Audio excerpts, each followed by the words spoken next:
was talking much about China today, because in the middle of all this fixation on how evil Vladimir Putin is and all the Chinese, this was an incredible development. They took one of our little drone subs, for want of a better word, that was sort of mapping out the floor of the South China Sea. Nothing spying or intelligence. These are international waters. And then all of a sudden, the Chinese, in front of us on an oceanographic vessel that was doing this work for the United States, seized that drone, despite the guys on this boat saying, no, don't take it, don't take it. The Chinese never uttered a word. They walked off with it. They still have this thing, unmanned drone, took it away, and nothing could be done to stop them. They ignored our entreaties when we kept telling them to stop it. And it got me thinking. It happens sometimes. But remember that report card I told you about? This is why Donald Trump has been saying Russia isn't so much his worry. Long before this happened, China is. Let's go back in time, and I mean 6 years back in time. Take a look. China is absolutely taking advantage of this country, Neil, and I feel it very strongly. I know many Chinese people. I know many Chinese businessmen, and they laugh at the stupidity of our politicians. So what would you do if China were telling you, straighten up and fly right, U.S., get your debt under control, don't lecture us about our currency, on and on and on? What would a secretary or a president, Donald Trump, say and do? I'd tax the hell out of them. I would tax them back to China. I had awful hair back then, but enough about me. Let's go to a guy who has a substantive look at what's being done here, retired four-star Army General Jack Keane. You know, it's interesting, General. For all the years when we used to talk to each other, Donald Trump was talking about his worries across the globe. China was first and foremost how they rig their currency, how they rig trade, how they rig advantages, how they play fast and loose with the rules. There was an intrinsic lack of trust, much more so than he ever was worried about Russia. But Russia didn't come up much today in the press conference, or China didn't come up much today in the press conference. Russia did. I think Donald Trump has said consistently the Chinese are the ones we have to really deal with. Where do you stand on this? Well, I think the real issue facing the United States, beyond the fact that radical Islam has morphed into a global jihad, let's just set that aside. What the United States is facing in terms of major global security challenges is simply this. We're in a great power competition with Russia and with China. And both of these countries, Neil, want to disrupt the international order that the United States has led in establishing from post-World War II. They no longer see that international order in their national interest, and they are methodically going about trying to disrupt it and eventually trying to eliminate it. And that is what is happening in the South China Sea with the militarization of it. The Chinese have now unfolded a strategy which they have kept secret for a long time, and many of us didn't know for sure where they were heading.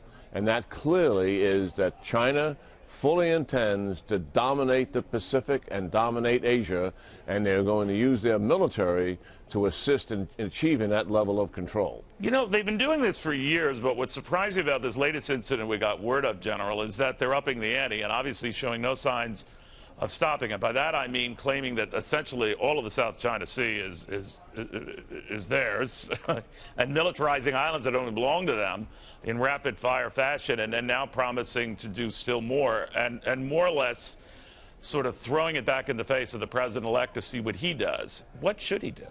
Well, I mean, first of all, we have to make up our mind that the United States' national interests are at stake here, and those of our allies. Do you think they are, General? Oh, absolutely. I mean, the Pacific, we are a Pacific nation. We have every right to be there. We have every right to be in the global commons and the waterways that are in that area there. China wants to influence and control that. They want to influence our allies. Every ally in the region, except for North Korea, is allied with the United States as an ally. And they need to know that we're going to be there, and we're not going to disengage as we have done in Europe, as we have done in the Middle East. And here's the other thing that we have to understand. There will be confrontations. It's inevitable. We should not be afraid of a confrontation. We're try to avoid it if we can.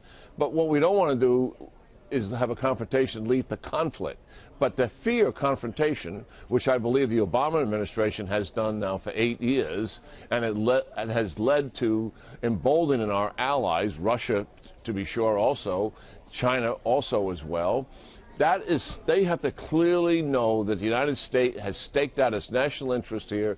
Here's what we intend to do. Here's what our boundaries are, and we're not going to be pushed around. They have to clearly understand that. It's how you respond, and you know, a lot of my geeky friends in the finance world, General, if you'll indulge me, say the reason why you tiptoe around the Chinese is they owe so much of our debt. It's so crucial to our trade, and just, you know, having someone finance our spending spree that's gone on for decades now, and they don't want to do anything to upset the cart. But I think the more time you play on defense, you'll never get on offense. And one thing that was profound, I remember that Donald Trump mentioned years ago is, and I don't know whether you agree with this, he was seeking more from an economic perspective, that the Chinese need us a hell of a lot more than we need them. That yes, they buy our debt and finance our spending spree, but where would they be without us? In other words, where would they go short of that? Now, we shouldn't be cavalier, but I think his message was, we don't appreciate how much China's in this position because of us, that we've provided buying all of their goods, building this trade surplus,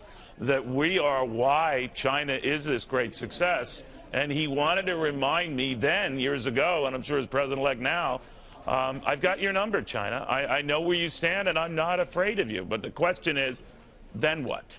Well, I totally agree with that approach. I mean, frankly, the stability and security that the United States has provided in the Pacific Rim, you know, for the last 30 years has led to the economic viability of that entire area, not just China. But many countries have benefited from this. And yes, we have to be tougher with China in terms of them clearly understanding where we are coming from. And it's not just rhetoric that we're speaking about. And certainly we're not talking about necessarily leading to some kind of muscular intervention here with the military, but nonetheless, they are militarizing the South China Sea, and we have every right to be there, and we should be exercising those rights, and our allies have to know unequivocally that we're going to stand behind them. That has not been the case in these last 8 years. And when it comes to what China is doing with cyber espionage and cyber attack on this country, we're talking about Russia with our elections, to be sure, as we should be. Right. But what China has done is absolutely outrageous, and we have not pushed back on it, and we should. And China is the far bigger economic worry, to put it mildly, to say nothing of what they're doing militarily in the South China Sea and elsewhere. General, thank you very much. I hope you have a Merry Christmas. Merry Christmas to you, Neil, and all your folks there.